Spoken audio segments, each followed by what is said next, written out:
தலைப்புச் செய்திகள் வாசிப்பது வெங்கட்.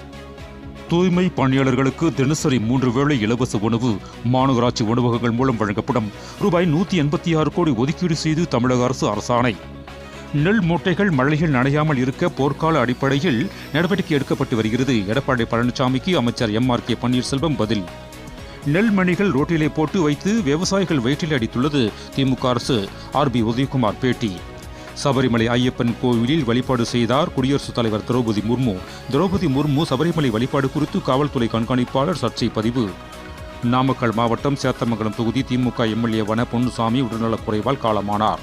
புதுக்கோட்டை மீனவர்கள் 3வது நாளாக கடலுக்குள் செல்லவில்லை. படகுகள் கரையில் நிறுத்தம். தங்கம் வெள்ளியின் விலை தொடர்ந்து குறைந்து வருவதால் வாடிக்கையாளர்கள் மகிழ்ச்சி. 30 ஆண்டு குத்தகை நிறைவு. திருச்சி SRM குழும ஹோட்டலை தமிழக அரசு சுற்றுலாத்துறை கையகப்படுத்தியது. கரூர் மழையால் சேதமடைந்த ரேஷன் கடை பாதை உடனடியாக சீரமைக்கப்பட்டது. கடையை திறந்து வைத்து பொருட்களை வழங்கினார் செந்தில் பாலாஜி. டியூட் படத்தில் இளையராஜாவின் பாடல்களை அனுமதியின்றி பயன்படுத்தியிருப்பது தொடர்பான தனியாக வழக்கு தொடரலாம் என இளையராஜாவுக்கு உயர்நீதிமன்றம் அனுமதி அளித்துள்ளது. சொத்து வரியை உரிய காலத்திற்குள் செலுத்தாததால் ஆலங்குளம் பேரூராட்சி தலைவர் பதவியிலிருந்து சுதா மோகன்லால் தகுதி இழப்பு செய்யப்பட்டார்.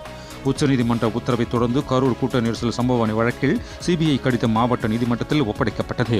மேலும் விரிவான செய்திகளுக்கு அரசியல் ராஜ்யம் மின் இதழை படியுங்கள். நன்றி.